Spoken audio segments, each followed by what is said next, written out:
Hey, last week we talked about round 17 maybe not being the most enthralling of weeks, and it mostly lived up to the billing, unfortunately, as a bit of a fizzer. Average margin ended up being 38.8 points, which was the third highest this year for a round with 9 matches. There was one upset, and it could come to affect the ladder at the end of the season, JB. So the Swans managed to beat the Dockers. The Dockers have been on a bit of a roll, and they were sort of occupying that spot in that top 9, but the Swans were able to get that win back and, I don't want to say close the gap, because the gap is still quite large between the top 9 and the bottom 9. But they're just starting to get moving, just starting to get some players back, just starting to find some form. You talk about Brodie Grundy and the last few weeks that he's had. Obviously, Tom Papley, a bit of an injury now. We're not sure how that's going to be. Errol Goulden, these kind of guys. It's 3 wins and 15% still. It's a long way. Can you see it happening? I can't, no. Like, it can happen technically. There's 7 games left. You win all 7, you end up on 14 wins. And even 14 wins this year 14 wins might not actually get you in. So I don't think they're going to make it, but they're not going to make the 8. They might shape the 8. So they've got some big games coming up. Christian, make the case for the Swans. Give us something to look forward to in 2025. We think there's going to be one unlucky team that finishes 9th, but make a case that we can make it 10 or more teams. Well, you spoke about getting the class back into the team, like Goulden sort of playing. Papley, unfortunately, got injured again. Hayward's in a bit of form. Even someone like Jake Lloyd, sort of they put him back into the team and sort of, Well, they dropped him and sort of said, go to work at this, and they brought him back. Looks a bit better. So the outside stuff is sort of improving, but the numbers that are really sort of standing up, especially in the last 8 or 9 weeks, is they're getting their hands dirty. They're back to being what everyone thinks of when they think of Sydney, is they're great at pressure and great at contest. It became a little bit tiring hearing that at Champion. It was a bit of a myth for a little while there in the early 2020s and things like that, where people just went, oh, they're a great contested team. And that. But it is. It's something for, if you look back at as Sydney's profile for the last 15 years, when they do go well, they are a good contested possession team, keep you honest. Round 0 to 8, they were 15th for contested possession differential. From round 9 onwards, they're up to 2nd.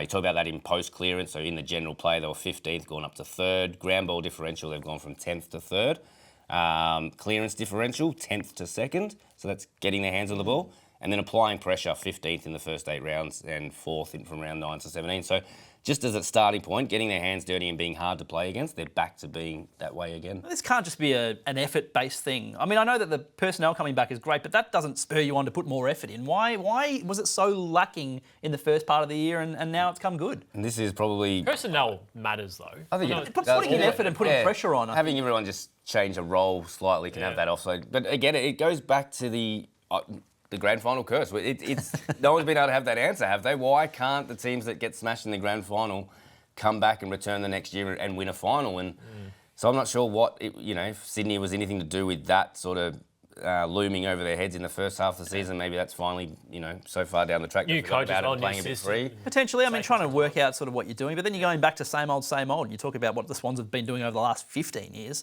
But I guess you're right. I mean, different roles and tweaking things and personnel and all that at different times. They experimented in the ruck. They had Peter Laddams at different times. But Brodie Grundy's been a real shining light, especially over the last 6 weeks. Yeah, so last 6 weeks, 3rd on the 100X rating. Overall? Points. Not just for ruckman? No, so that's overall. He does play ruck, so it is comparing him to all other ruckmen. So if you take his last 8 weeks, and you can almost see why. So 6 weeks, 3rd best player. But across 8 weeks, he's averaging 21.5 disposals, 14 contested possessions, and 7.8 clearances. So players that average at least 21 disposals, 14 contested possessions, and 7 clearances per game. Only one other ruckman's done it in an 8-week period. This name comes up a lot when we talk about ruckman. Luke Darcy in 2002 played basically as a midfielder for a whole year. Luke Darcy in those rounds. But the numbers, Grundy's produced over the last 8 weeks. We've only seen one other ruckman do. Last 6 weeks, 3rd best player in the competition, and he is. I think it all starts with him, doesn't it? If he's dominating in the ruck, he's getting his hands to the ball first, and he's sort of winning a lot of those contested possessions and feeding the handball out. That's when he was at his best at Collingwood, and I think he's looking like he's making a huge difference at Sydney when he plays his best. Well, he was an AA at Collingwood in 2019, I think it was. He's making a case for it now. He's got to be in the mix, doesn't he? Well, he's certainly in the mix. And is he in our Rolling All Australian? You'll have to find out. Go to espn.com.au/AFL. We do a Rolling All Australian every week. Brodie Grundy is mentioned. If you're unhappy with one of the selections, or 2 or 3, it was Matt's selection. Rubbish. So Freo, I think, is the team in danger at this point. Looking at their run home, well, they're currently 9th. They are playing Hawthorn this week at home. Then they've got the Pies at the MCG. West Coast, you probably think, but you never know when it's a derby. Yep. They play the Blues. Again, who knows? Port Adelaide, then Brisbane, and then the Bulldogs to finish. So it's not the easiest run home, and I'm not saying they're going to allow those 3 games to sort of slip that difference, but you'd be absolutely nervous if you're a Freo fan, wouldn't you be? You have to be, especially given the weight of expectation coming into the season as well, and the rolling contract that they're doing with Justin Longmuir. And he's got to make finals this year. Yeah, but the thing is, like, if they do win 14 games and miss, that's pretty stiff. The last team to win 14 and make the finish 8th with 14 wins was North Melbourne in 2012. So it's not like it happens often. I think seasons fluctuate. I mean, you were talking about 2017 and the Crows that topped the ladder with, I think 15. It was 15 I reckon wins. The top 3 teams were Adelaide, Richmond and Geelong from memory. They all had 15 wins, which is really low. Collingwood's on, what are they now, 14? Yeah. So, I mean, look at Freo now. So Freo are currently, they're the first team to have at least 10 wins after 16 rounds and be outside the top 8 since the top 8 came in. So if that doesn't illustrate, I guess, the gulf in class between the top 9 teams in the competition and the bottom 9 teams right now, that's got to be it, right? But Freo is also a team. What makes this really, really unique is they can still beat anyone on their day, and they've shown that throughout the season. You look at their losses. So obviously they came off. We're on a 6-game winning streak before playing Sydney. So they lost to Sydney twice this year. Who are currently not in the finals. Lost to Melbourne by 10 points at the MCG. Lost to St Kilda by 61 points at Marvel. So there's 4 teams that aren't in the finals currently. They lost to Collingwood middle of the year by 14 points in round 9, then won their next 6. And then you go back to round 1, which is almost just a write-off, 78-point defeat down at GMHBA Stadium by Geelong, where they just got jumped and smashed. But you look at, from that time on, they've only really lost to one other finalist, which is Collingwood. Their other 3 or 4 losses have been against the bottom 10 teams. Fremantle. Yes, and you look at their rankings. So versus top 9, 4th most points for.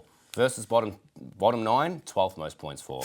Clearance differential, 3rd best against the top 9, 15th best against the bottom 9. Inside 50 differential, 2nd best against the top 9, 10th best against the bottom 9. So It's as if they take their foot off the accelerator. it's almost like that's a good It's almost a good profile if you're trying to make finals because they're the teams you want to beat. Yeah, but you'd be tearing your hair out as a fan. You can't be sort of taking your foot off and losing the easy one. Just on the Swans before we wrap up, so they've got Sydney, then North Melbourne, then the Giants, and then the Bombers before a couple of tough ones in Brisbane and Geelong, and then West Coast to finish. So it seems like those are a lot more winnable than what the Dockers have. Whether they can make up those 3... I mean, this could be the race that everyone's looking at towards the end of the year, given the rest of the competition seems to be pretty settled. You start favourites in 4 of those. The Sydney derby against the Giants. They're going to be doing everything they can, Sydney, to deny GWS a final spot. So that's a real 50. GWS could slip into that 9th spot as well. Well, they have, I think it's 3 or 4 games against the current top 9, which is the same as Freo.